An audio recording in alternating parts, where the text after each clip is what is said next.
Olá, boa noite a você que está se ligando conosco em mais um estudo do Evangelho Redivivo. Esta obra extraordinária, maravilhosa. Temos aprendido muito com os ensinamentos, com as instruções desse projeto que foi elaborado pela Federação Espírita Brasileira, pelas equipes trabalhadoras da Federação. E nós estamos felizes pelo aprendizado, pelas luzes que temos recebido.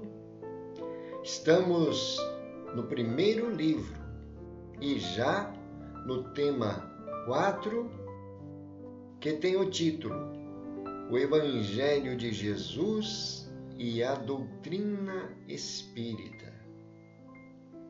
Já tivemos sobre os evangelhos canônicos, os evangelhos apócrifos, tivemos estudos sobre os evangelistas, sobre os apóstolos, tivemos sobre a Septuaginta. Para quem não acompanhou, temos em nossos arquivos aqui no nosso canal. Vocês podem fazer a pesquisa nesse canal que é alternativo e você vai ver a descrição desse canal alternativo. E também aqui no canal da SEAC Piuí. Então, hoje nós vamos dar sequência à leitura do Evangelho Redivivo e vamos ver sobre os evangelhos de Mateus, ou melhor, de Marcos, Mateus, Lucas e, por último, João.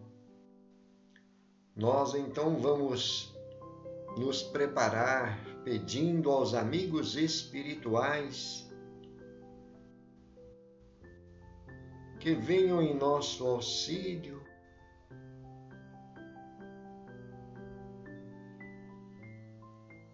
e vamos elevar nossos pensamentos a Jesus, a razão pela qual nós estarmos buscando aprender a mensagem do Evangelho.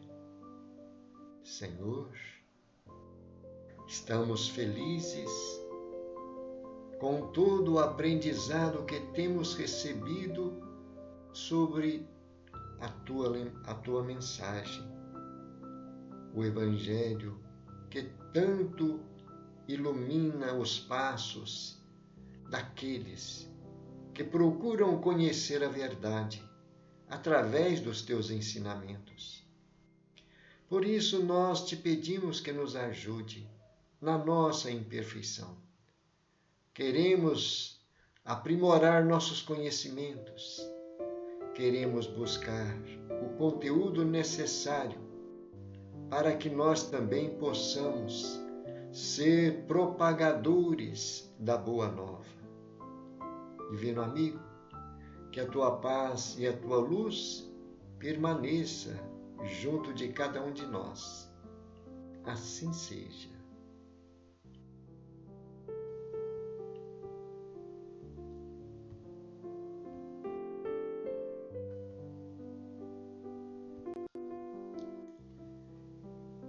E então, vamos ver hoje sobre os evangelhos segundo Mateus, Marcos, Lucas e João.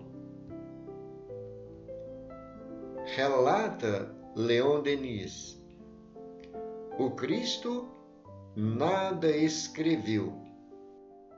Suas palavras, disseminadas ao longo dos caminhos, foram transmitidas de boca em boca, e posteriormente transcritas em diferentes épocas, muito tempo depois da sua morte.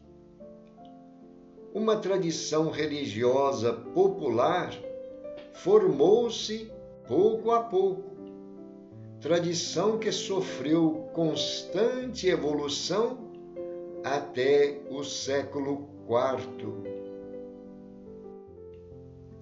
Durante esse período de 300 anos, a tradição cristã jamais permaneceu estacionária, nem a si mesmo semelhante, afastando-se do seu ponto de partida através dos tempos e lugares. Ela se enriqueceu e diversificou. Durante perto de meio século depois da morte de Jesus, a tradição cristã oral e viva é qual água corrente em qualquer parte, em qualquer que se pode saciar. Sua propaganda se fez por meio da prédica, quer dizer, do sermão ou discurso religioso, pelo ensino dos apóstolos, que eram homens simples e iletrados, quer dizer, analfabetos, mas iluminados pelo pensamento do Mestre. Estas informações estão na obra de Leon Denis, Cristianismo e Espiritismo, capítulo 1, páginas 23 e 24. E então um detalhe interessante para nós observarmos que nos primeiros anos do movimento cristão, a mensagem de Jesus era ensinada por via oral. Era passado os comentários, era passado o sermão, os discursos, somente através da palavra, né? Não existia ainda os escritos. Não é assim? E só depois de um certo período que vem surgir os evangelhos escritos. Nós vamos ver na sequência, né?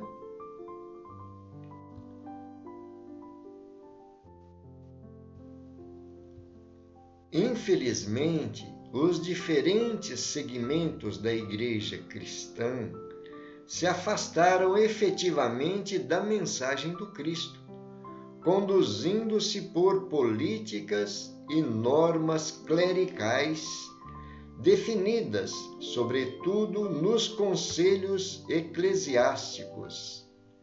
A deturpação imposta à mensagem de Jesus representa grave responsabilidade assumida perante as leis de Deus. Não é senão do ano 60 ao ano 80 que aparecem as primeiras escritas, a de Marcos a princípio, que é a mais antiga. Depois, as primeiras narrativas atribuídas a Mateus e Lucas.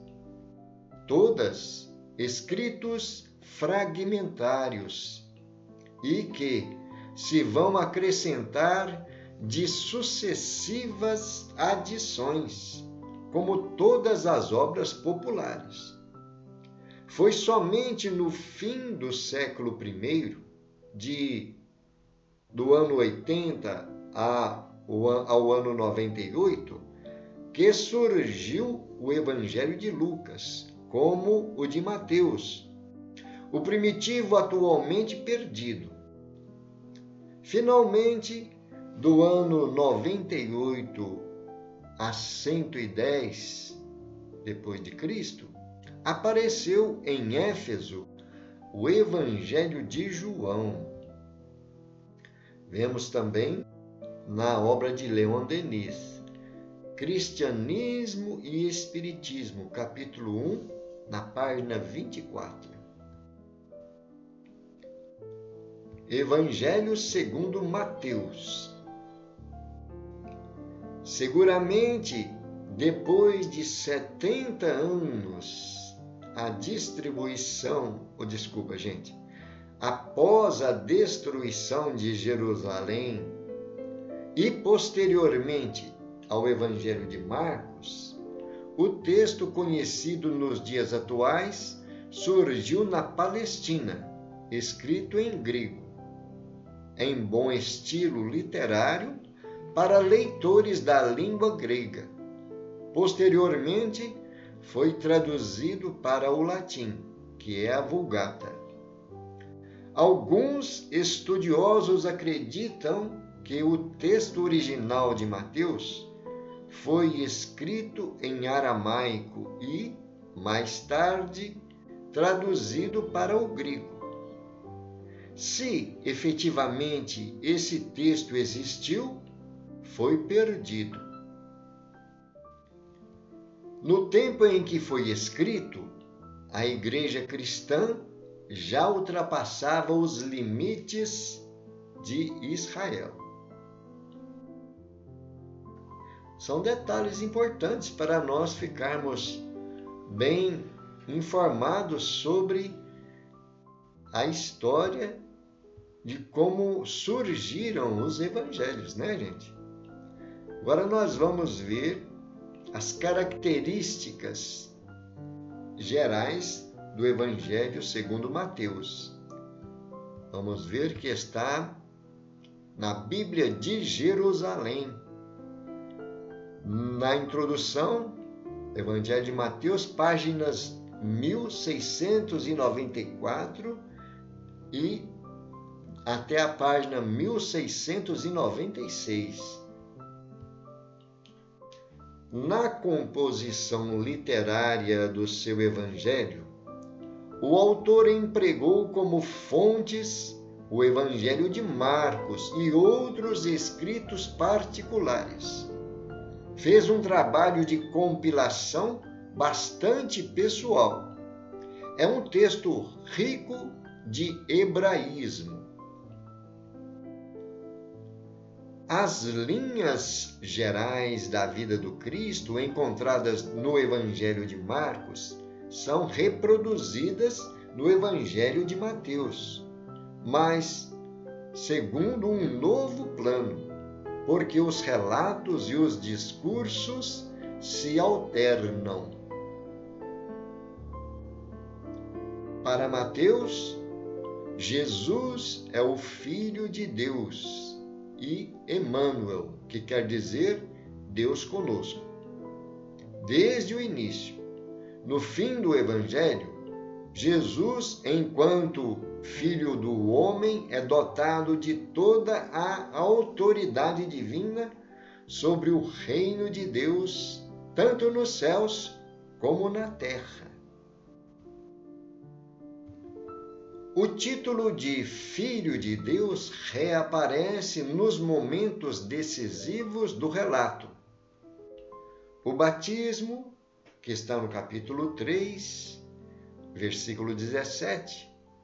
A confissão de Pedro, capítulo 16, versículo 16. Na transfiguração, que está no capítulo 17, versículo 5. O processo de Jesus e sua crucificação. No capítulo 26, versículo 6, capítulo 27, versículos de 40 a 43 e 54.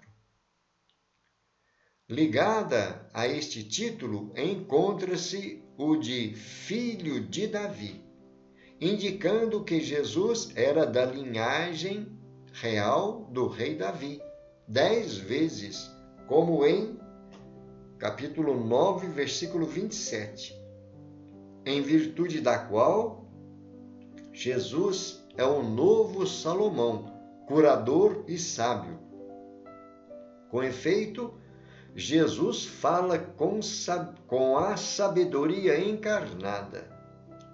Está no capítulo 11, versículo de 25 a 30, e capítulo 23, versículos de 37 a 93. O título de Filho do Homem, que percorre o Evangelho, culminando na última cena majestosa, está no capítulo 28, do versículo 18 a 20.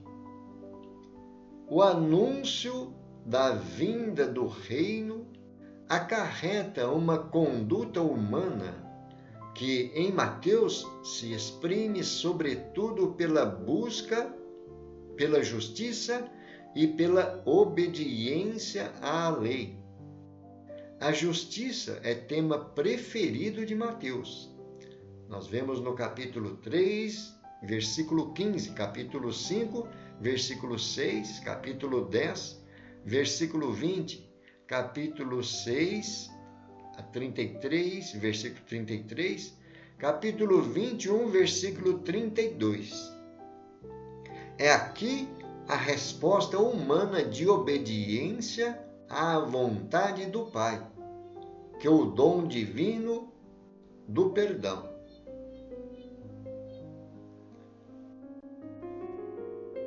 Entre os evangelistas, Mateus se distingue pelo seu interesse explícito pela igreja. Vemos no capítulo 16, versículo 18, e no capítulo 18, versículo 16. Ele procura dar continuidade dos fiéis, ele procura dar à comunidade dos fiéis princípios de conduta e chefes autorizados. Estes princípios são evocados nos grandes discursos, sobretudo no capítulo 18. É só um detalhe importante nós lembrarmos que aqui estamos vendo Mateus ter um interesse explícito pela igreja. E nós temos a informação, através do professor Severino Celestino, que as primeiras igrejas não eram denominada igreja, eram comunidades cristãs. Somente depois dessa divulgação que começou a ser pela igreja romana, é que então foi criada essa denominação de igreja, né? Estamos vendo então quantas informações importantes para os pesquisadores, para aqueles que estão procurando se informar sobre o conteúdo, a essência, o cenário em que foi trazido e traduzido para nós, até chegar a nós, né? Estas lições do Evangelho. Quais foram os processos que a Boa Nova teve que passar para que nós pudéssemos ter as informações que recebemos nos dias de hoje. E com a doutrina espírita, estamos aprendendo como interpretar cada passagem, as lições especificamente no aspecto moral, que nós vemos no Evangelho segundo o Espiritismo, né? E então, são partes importantes, porque Allan Kardec informa para nós que o Evangelho segundo o Espiritismo, ele reflete sobre a essência da parte moral dos ensinamentos de Jesus. E qualquer que seja a escola religiosa, qualquer que seja o interesse dos estudiosos, vão encontrar sempre um ponto de referência para todos os que estão procurando entender e divulgar os ensinamentos do Evangelho de Jesus. Né? Porque existem outras passagens, como Allan Kardec esclarece na introdução do Evangelho segundo o Espiritismo, algumas partes foram objetos de discussões, né? De interpretações equivocadas e de conflitos pelas diversas escolas religiosas e preconceitos religiosos, né? E já a parte moral, não existe isso, porque todas as igrejas, todas as religiões, elas primam pelo amor ao próximo, o perdão, não é assim? É o que nós aprendemos com o Evangelho segundo o Espiritismo, a parte essencial para que nós possamos vivenciar esta mensagem divina com segurança, sabendo que nós estamos no caminho da nossa evolução espiritual, sem errarmos qual é o nosso objetivo, não é? E então, na próxima semana, nós daremos sequência, né? Vamos prosseguir com a leitura na próxima semana, assim? E então, vamos fazer a nossa prece final, agradecendo a Deus, a Jesus, aos amigos espirituais. Divino amigo, estamos felizes por mais estes momentos de aprendizado, agradecidos pela companhia dos bons espíritos, pelas informações, pelas luzes que temos recebido. Te pedimos que nos ajude para que nós possamos conservar conosco a pureza doutrinária dos teus ensinamentos, para que nós possamos permanecer convictos do objetivo que temos aqui na Terra.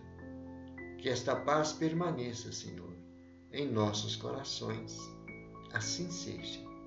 Graças a Deus. E então, queridos irmãos e queridas irmãs, finalizamos mais uma leitura do Evangelho Redivivo. Na próxima semana, daremos sequência neste aprendizado. Muita paz a todos, que Jesus nos abençoe. Gratidão.